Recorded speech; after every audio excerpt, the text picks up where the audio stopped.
এইটো আমিও দেখিছোঁ কংগ্ৰেছ দলে এটা ৰাষ্ট্ৰীয় দল আটাইতকৈ পুৰণি ভাৰতীয় দলে জুবিন গাৰ্গক ন্যায় দিব বুলি এইসকল বৰ্তমান ব্যৱস্থাই ন্যায় দিব প্ৰদান কৰিব নোৱাৰে বুলি তেখেতলোকে এক প্ৰকাৰে হেৰি কৰিছে আৰু সেইকাৰণে এটা জুবিনক এটা ইছ্যু কৰিলে ইলেকশ্যনৰ ৰাজনীতিৰ এই নিৰ্বাচনীয় ৰাজনীতিৰ জুবিন বিষয় হ'ব নালাগে।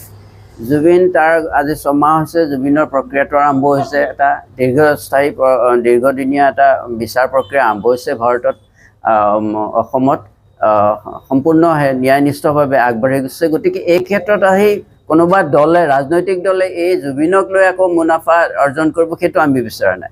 জুবিন ৰাইজৰ ল'ৰা আমাৰ ঘৰৰ ল'ৰা নহয়, ৰাইজৰ ল'ৰা, অসমৰ ৰাইজৰ ল'ৰা। গতিকে এই millions of people are waiting for a result through a legal system. সেইটো হ'বলৈ দিয়ক আৰু ইয়াকে ৰাজনৈতিক উত্তপ কাৰণে মই 100 দিনত দিম, মই 150 দিনত ন্যায় দিম, সেইটো তেনেকুৱা এটা ব্যৱস্থা হ'লে টানি নিব নালাগে কোনো ৰাজনৈতিক দল। কংগ্ৰেছ চাই নহয়, কোনো ৰাজনৈতিক দলত আমি সেইটো কাম কৰাটো আমি নিবিচাৰোঁ।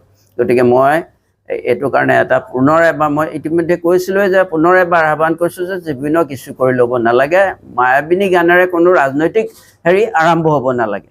গতিকে এইটো এটা বৰ ভুল কাণ্ড হ'ব আৰু ৰাইজে এই কথাটো মই ভাবোঁ সহজভাৱে নলয়। মই যেনেকৈ লোৱা নাই, বহুতে এইটো কথা সহজভাৱে নলয়। প্ৰিয়ংকা গান্ধী আহিছে, মই গম পাইছোঁ নাজিৰালৈ। প্ৰিয়ংকা গান্ধীয়েও এই জুবিনৰ বিষয়টো উত্থাপন কৰিছে, জুবিনক সজোৰে দিম বুলি, ন্যায় দিম বুলি। আমি বোলো ন্যায় দিয়াৰ ব্যৱস্থাটো আদালতৰ হাতত, কোনো প্ৰিয়ংকা গান্ধী বা কোনো গান্ধীয়ে নোৱাৰে বা কোনো অন্যান্য ৰাজনৈতিক দলেও নোৱাৰে। আদালতৰ যোগেদি মীমাংসা হ'ব লাগিব।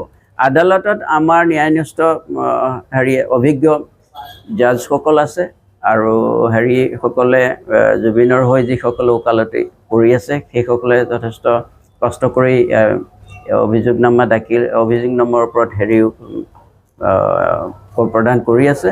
গতিকে গোটেই বস্তুটো বিচাৰ প্ৰক্ৰিয়াৰ ওপৰত আছে, যেতিয়া বিচাৰ প্ৰক্ৰিয়াৰ হাতত আছে। গতিকে আমি ন্যায় পাম বুলি আমি আশা ৰাখি ৰৈ আছোঁ গোটেই অসমৰ জনতাৰ লগতে। গতিকে এই মুহূৰ্তত ৰাজনৈতিক এই নিৰ্বাচনৰ আগে কোনো দলে যাতে এইটোক আকৌ জুবিনক কেন্দ্ৰ কৰি কথা নকয়। এই ক্ষেত্ৰত আঁতৰি আছিলে আৰু সেই ৰাজনীতি এক প্ৰকাৰ বেয়া পাইছিলে, তেনেকুৱা ভাল নাপাইছিলে, কোনো দলীয় ৰাজনীতিক এইবোৰ বিশ্বাস নাছিল আচলতে।